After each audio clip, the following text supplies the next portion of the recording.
ঢাকা এবার সোজা সাপটা বলে দিল, হাসিনাকে ফেরত না দিলে তারেক রহমান ভারত যাবেন না। বাংলাদেশ সরকার বারবার অনুরোধ করেছিল শেখ হাসিনা যেন 5 আগস্ট দিল্লিতে বসে কোনো রাজনৈতিক বক্তব্য না দেয়।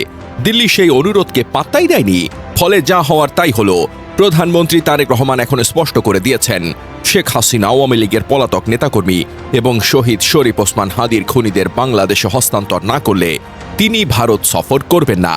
পররাষ্ট্র মন্ত্রণালয়ের মুখপাত্র একেএম শহীদুল করিম রোববার দুপুরে ব্রিফিংয়ে জানান, দুই দেশ কয়েক সপ্তাহ ধরে প্রধানমন্ত্রীর সম্ভাব্য ভারত সফর নিয়ে যোগাযোগ রাখছিল।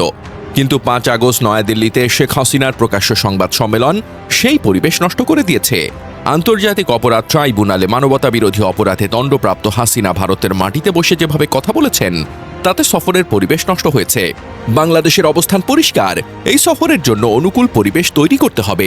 দ্বিপাক্ষিক প্রত্যর্পণ চুক্তি অনুযায়ী শেখ হাসিনা সহ অন্যান্য পলাতক অপরাধীদের দ্রুত ফেরত পাঠাতে এবং শহীদ ওসমান হাদি হত্যাকাণ্ডের অভিযুক্তদের বাংলাদেশের কাছে হস্তান্তর করতে ভারতের কাছে অনুরোধ জানানো হয়েছে। বাংলাদেশ এখন সেই জবাবের অপেক্ষায় আছে। সরকারের পক্ষ থেকে আবারও জোর দিয়ে বলা হয়েছে, সার্বভৌম সমতা, জাতীয় মর্যাদা, একে অপরের অভ্যন্তরীণ বিষয়ে হস্তক্ষেপ না করা এবং পারস্পরিক স্বার্থের ভিত্তিতে বাংলাদেশ ফার্স্ট নীতি অব্যাহত থাকবে।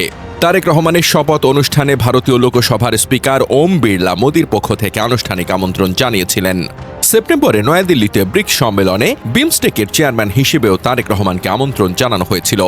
পররাষ্ট্রমন্ত্রী খলিলুর রহমান আগে বলেছিলেন, এখনও সিদ্ধান্ত হয়নি, কিন্তু এখন ঢাকায় স্পষ্ট করে দিয়েছে হাসিনার প্রত্যর্পণ ও হাদির খুনিদের হস্তান্তর ছাড়া পরিবেশ অনুকূল হবে না। 2024 সালের আগস্টে আওয়ামী লীগ সরকারের পতনের পর সম্পর্ক তলানিতে গিয়েছিল। চলতি বছরের 12 ফেব্রুয়ারি নির্বাচনের পর তারেক রহমানের নেতৃত্বে সরকার গঠিত হলে দুই পক্ষ থেকেই সম্পর্ক উন্নয়নের চেষ্টা দেখা যায়।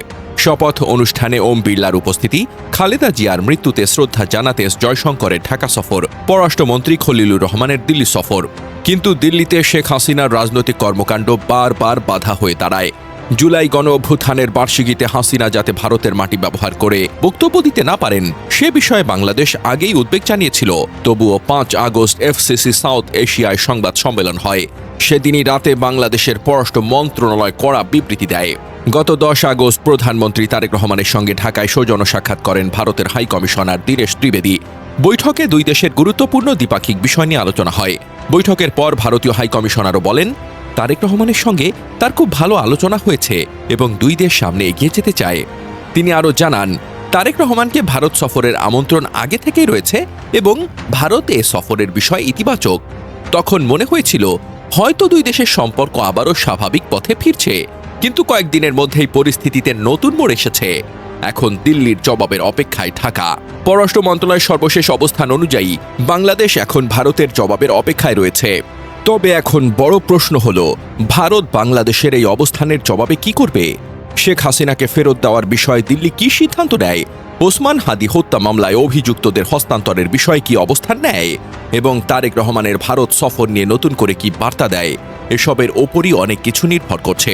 অর্থাৎ একদিকে ভারতীয় আমন্ত্রণ, অন্যদিকে ঢাকার দুটি গুরুত্বপূর্ণ দাবি। এখন পুরো বিষয়টির কেন্দ্রবিন্দুতে একটাই প্রশ্ন, তারেক রহমান কি দিল্লি যাবেন, নাকি শেখ হাসিনার প্রত্যর্পণ সহ ঢাকার শর্ত পূরণ না হওয়া পর্যন্ত ভারত সফর থেকে দূরে থাকবেন? এই প্রশ্নের উত্তর এখন অনেকটাই নির্ভর করছে দিল্লির পরবর্তী পদক্ষেপের ওপর।